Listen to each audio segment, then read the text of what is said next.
Historia yangu ni kwamba nimezaliwa tarehe 19 ya mwezi wa 6 mwaka 1966. Nilizaliwa katika hospitali kuu ya mkoa wa Kagera pale mjini Bukoba. Mamangu alikuwa nesi pale. Basi sasa mamangu amefariki mwaka jana, alafu na baba alikuwa akifanya kazi pale pale vile vile kwa mtu wa utawala, afisa mtu wa utumishi. Kwa hiyo nimezaliwa mwaka huo pale mjini Bukoba. Lakini baadaye ule mwaka uliofuata ndio tukakaa mpaka mwaka 68 ndio wazazi wangu walihamia Singida. Mdogo wangu baada ya mdogo wangu alinifuata, alizaliwa Bukoba mwaka 68, lakini baada ya hapo wazazi wangu wakahamishiwa Singida. Nimekaa Singida mpaka mwaka ule wa 71. Ndio mimi nilikuwa nimerudi Bukoba kidogo, nikakaa na bibi yangu na babu yangu mzaa mama, na mwaka ule wa 72 wazazi wangu walikuwa wameshahamishiwa Msoma, na mimi mama alinifuata na mimi nikajiunga na familia yetu pale mjini Msoma. Tumekaa Msoma mpaka mwaka wa 73 tumekaa mpaka mwezi wa 10, ndio tukahamishiwa Dodoma. Wazazi wangu wakahamishiwa Dodoma. Baba alikuwa alihamishiwa pale Bomani, wakati ambaye baadaye kuja kwa ofisi ya waziri mkuu, lakini zamani nilikuwa Bomani pale Dodoma. Na wakati ule ule uamuzi wa kuhamia kwa makao makuu Dodoma, itakuwa makao makuu ya nchi, ulikuwa umefanywa. Tumekaa hapa Dodoma pale mpaka mwaka wa 75 mwezi wa 10 vile vile, ndipo ambapo nikiwa Dodoma nilifanikiwa kuanza darasa la kwanza katika shule ya msingi ya Amani. Wakati ule shule ilikuwa tunaanza mwezi wa 11. Kwa hiyo nilianza mwezi wa 11 mwaka wa 74 ndio nilianza darasa la kwanza.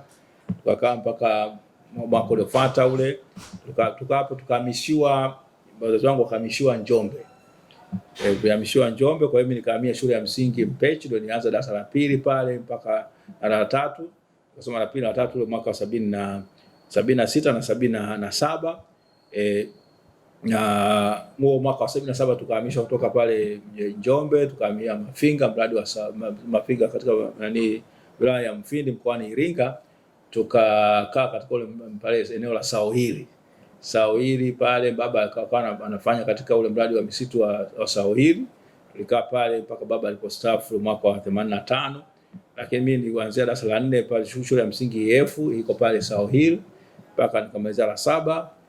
Sikuchaguliwa, kwa hiyo nikalazimika kuanza kwenda na shule zilikuwa ambazo siku hizi kama mambo ya QT. Nikaenda kusoma shule ya sekondari Marangali. Walikuwa wameanzisha program ya kuwapokea watu ambao wanasoma chini kama taasisi ya elimu watu wazima. Nikawa nikuanza pale, na ili kusoma pale ilibidi, maana yake sasa sisi tulikuwa tunapokelewa na shule ya sekondari ya Marangali, lakini tunapanga mitaani. Kwa hiyo nimepanga form 1, nimepanga kama mtu mpangaji wa kawaida kabisa, lakini unapikia kwa kuni.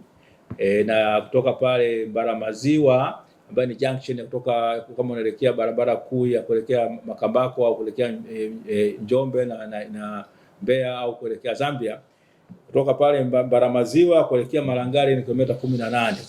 Kwa ule mwaka mmoja, ule mwaka wa 82 ambao nimesoma pale form 1 Marangali, tulikuwa tunasoma tu masomo 6 peke yake. Ilikuwa maana yake ni Kiswahili, Kiingereza, Hesabu, alafu geography, historia na ilikuwa masomo hayo 6. Basi tulikuwa ni kwamba tayari unahesabiwa una F1, una somo la 7. Kwa hiyo ikawa ni kwamba nimesoma pale hadi ilikuwa ngumu sana. Kwa mwaka mmoja nilikuwa pale, tulikuwa natembea kilomita hizo 18, nimetembea mara 5 kwa ule mwaka mmoja, nikiwa nafuata chakula kwa wazazi wangu pale Sauhili, kwa sababu napanga. Kwa hiyo natumia kuni kupika, alafu hali ni ngumu kabisa. Kwa hiyo chakula kikisha nilikuwa nakwenda Sauhili kuchukua kwa wazazi wangu, sababu angalau pale Sauhili kwa tunalima mahindi. Wazazi wangu walikuwa wanalima mahindi, napata mahindi ya kutosha na maharage tuko nayo ya kutosha. Kwa hiyo nilikuwa nafuata chakula kwa wazazi wangu. Kwa hiyo ilionekana kwamba hali ni ngumu sana, siwezi kuendelea vizuri katika masomo yangu kwa mazingira kama yale. Ndio maana nikaomba kwamba niende katika shule ambayo itakuwa ni shule ya boarding. Kwa hiyo mwaka wa 83 nikawa nimesema vile vile, kwa kuwa sasa sifahamu vizuri sana katika mkoa wa Kagera, hata wajomba zangu na wazazi wangu upande wa baba na mama siwafahamu vizuri, pia basi nikakae nisome katika mkoa wa Kagera. Kwa hiyo nikapelekwa kule, shule zilikuwa ni chache sana ndio wakati ule. Kwa hiyo nimefika pale Mleba tarehe 15 ya mwezi wa kwanza mwaka 83. Imechukua miezi miwili kwa mimi kupata shule. Nilipata shule ya sekondari ya Biharamulo. Admission ilifanyika tarehe 14 ya mwezi wa 3 mwaka 83, lakini shule nilikwenda tarehe 20 ya mwezi wa 3 mwaka huu wa 83, ndio ilikuwa siku ya Jumapili. Nikapokelewa pale mwalimu Kaduri, ndiye alikuwa mwalimu mkuu wa shule ya sekondari ile ya Biharamulo ambayo ilikuwa chini ya jumuiya ya wazazi. Nikapokelewa pale. Kwa kweli hali ilikuwa ni ngumu, sababu umetoka shule ya masomo 6 na unaingia form 2 unakutana na masomo 11. Ni form 2 sijasoma chemistry, physics, biology, bookkeeping na commerce, yalikuwa ni masomo mapya kwangu mimi. Kwa hiyo hali ilikuwa ni ngumu kweli kweli. Kwa hali halisi ni kama masomo yangu yameanza rasmi mwezi wa 4 mwaka ule wa 83, na mwezi wa 5 tunakaribia pale mwishoni katika kufanya mtihani wa muhula wa kwanza. Hali ilikuwa ni ngumu sana. Nilikuwa nimeshauriwa na wengi pale kwamba kwa nini kwa kweli kwamba nisirudie nisianze tu upya form 1 kwa sababu masomo ni mageni. Nikamfuata mwalimu Kaduri ambaye alikuwa mwalimu mkuu. Yeye alinifukuza akasema, toka hapa, una muda wa kuchezea, hakuna shule ya masomo 6. Yeye alikuwa afahamu kama kuna shule ina masomo 6. Sema una muda wa kucheza hapa. Nenda una muda wa kucheza, lazima usome. Kwa hiyo nikarudi, nilipatia nguvu sana. Ajabu yake ni kwamba katika term hiyo pale shuleni mtihani uliofanya katika watoto 85 nilikuwa mtu wa 15. Kwa hiyo nikasema kumbe hali sio mbaya. Lakini nilikuwa nafahamu kama na msingi mbovu wa sayansi. Kwa hiyo hata nilipotemia pili nifanya vizuri, nikaja kwa mwanafunzi wa 3 katika darasa letu. Lakini nikaamua kusema kama nitasoma masomo ya sanaa, na nikachukua mchepuo huo nikaendelea nao mpaka kidato cha 4 nikamalizia pale. Mungu bariki, nikawa nimeshinda. Na wenzangu 11 tulishinda, tukafanikiwa kuchaguliwa kwenda form 5, lakini ni ambacho kikubwa zaidi ilikuwa ni kwamba tu ni ile kuweza kupata daraja la kwanza katika hiyo shule ya sekondari ya Biharamulo. Nashukuru kwamba nilikuwa mwanafunzi wa kwanza katika historia ile shule kupata daraja la kwanza. Baada ya hapo nikachaguliwa ule mwaka ule 86 nikachaguliwa kujiunga na shule ya sekondari ya Umbwe ilikuwa katika Kibosho Magharibi, mkoa wa Kilimanjaro. Nikasoma darasa la ile form 5 na form 6 miongoni mwa wanafunzi ambao tumesoma nao kwa kule, ambaye sasa ni jaji mkuu wa sasa George Masaju, na tukawa tumesoma wote pale kuanzia 86 mpaka 88. Tumaliza 88 nikapangwa kambi ya kwenda JKT, ni kwenda Bulombora, kambi ya JKT ya Bulombora mkoani Kigoma. Nimekaa kule kwa mwaka mmoja. Alikuwa ngumu kidogo sana, niliugua sana, kulikuwa na malaria kali sana. Nimelazwa mara 3 katika hospitali ile ya Maweni. Alikuwa ile ward sijawahi kusahau, ward ya 5B ambayo ilikuwa ni mbaya sana. Wengi unakaa pale unakuta huyu ameshaondoka, wanachukua mwili wanaondoa. Lakini hata licha hali yangu kuwa ngumu, lakini hata siku moja sikufikiria kufa. Nilikuwa naamini kwamba mimi nitapona tu, licha kwamba alikuwa anapelekwa katika hali mbaya. Kwa hiyo tukamaliza mwaka 89 ule mwezi wa 6 tarehe 15 tukaondoka pale Bulombora. Nikachaguliwa kujiunga shahada ya sheria chuo kikuu cha Dar es Salaam, ambayo tumesoma kuanzia mwaka 89 ule hadi ule mwaka 93. Nimefika 93 kwa sababu ule mwaka wa 90 tarehe 12 ya mwezi wa 5 tulifukuzwa chuo kikuu. Chuo kikuu kilifungwa wakati wa Rais Mwinyi alisema kwamba tumemtukana matusi ya nguoni. Na ile hasira yake yote ilitupeleka nyumbani, tukakaa nyumbani kwa mwezi wa 5. Mwezi wa kwanza tukaitwa pia tulie tu, mwaka 91 tukarudi tusome kufanya mitihani ya kumalizia ule mwaka. Lakini tena tukarudi baada ya pale mwezi wa 3 tumerudi tena mwezi wa 9 mwezi wa 8 mwishoni mwaka 91 kuanza mwaka wa pili. Kwa hali ya kawaida mwaka ule tunaingia mwaka wa 3. Kwa hiyo tukasoma pale kuja kumaliza chuo kikuu mwaka wa 93. Na sisi ndio wa kwanza. Lakini tukiwa chuo kikuu pale, kitu kikubwa ambacho nakikumbuka ilikuwa ni kifo cha msichana mwenzetu, mwanafunzi wa mwaka ule wa 89 Levina Mkasa, ambaye alijiua. kutokana na unyanyasaji wa kijinsia. Ilinisikitisha sana, ili nizungumze wale ukumbi wa Nkrumah nikipinga unyanyasaji ulikuwa unafanywa na Punch. Tulipambana sana. Yule dada alijua maskini, amemkataa kijana wa kiume ambaye yuko kidato cha mwaka wa 3 huko engineering, lakini wao wakaamua kumuita kama ni wanton fresh, kama ni malaya wa ajabu au mpya. Lakini wakati dada alikuwa ni mtu wa msimamo mkali sana, alikuwa mtu ambaye anajiheshimu sana. Basi ikawa imesumbua, na baada ya hapo tena tukaingia katika mapambano hayo ya kudai hali nzuri za kimaisha pale chuoni, na pamoja na vitabu na nini. Kwa tunadai tupewe tu shilingi 20,000. Rais Mwinyi akakaa amekasirika, akatufukuza. Sasa vijana hao wamenitukana mpaka matusi hadi yale nguoni. Basi tukawa tumepelekwa nyumbani kwa mwaka mzima. Lakini yeye alivyoamua yeye, ilisababisha kuwa na mrundikano wa wanafunzi. Wale watakiwa waingie mwaka 90 mwezi wa 8 hawakuingia.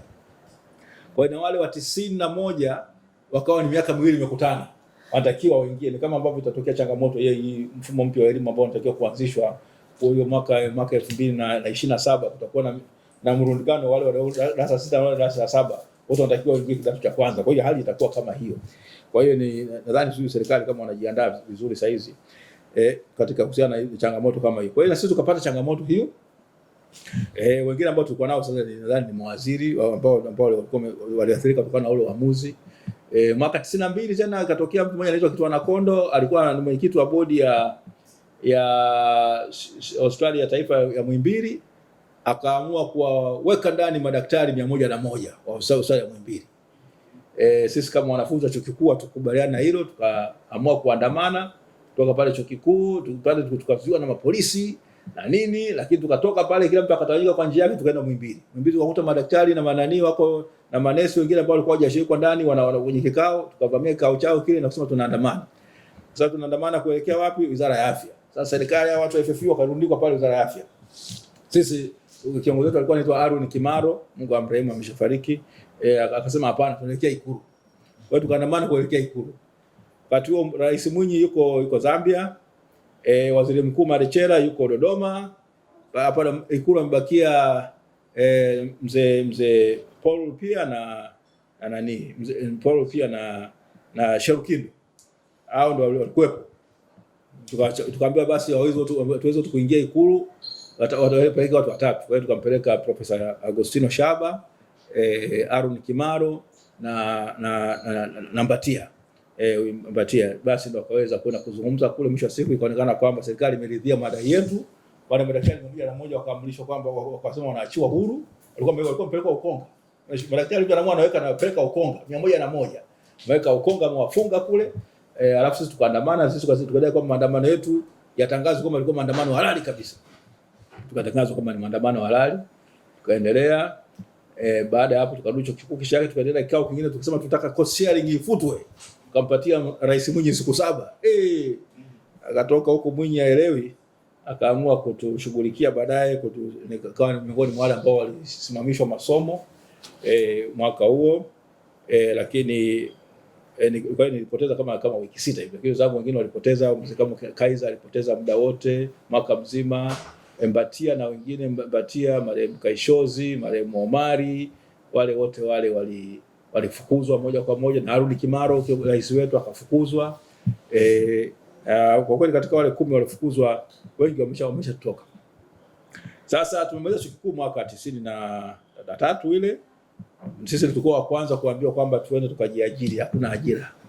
Sisi wanafunzi wa sheria, sisi ndio mawakili wa kwanza ambao tuliambiwa kwamba serikali, wanafunzi wahitimu wa chuo kikuu ambao tuliambiwa kwamba serikali haitaajiri, mkajitafutia kazi.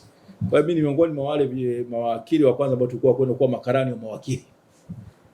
Kwa hiyo nimefanya ile kazi kwa marehemu Julius Ndianabo. Nimeanza mwezi wa 5 tarehe 2 mwezi wa 5 mwaka 94. Nikafanya kazi pale kwa marehemu Ndianabo, Julius Chambers advocate, Julius Chambers.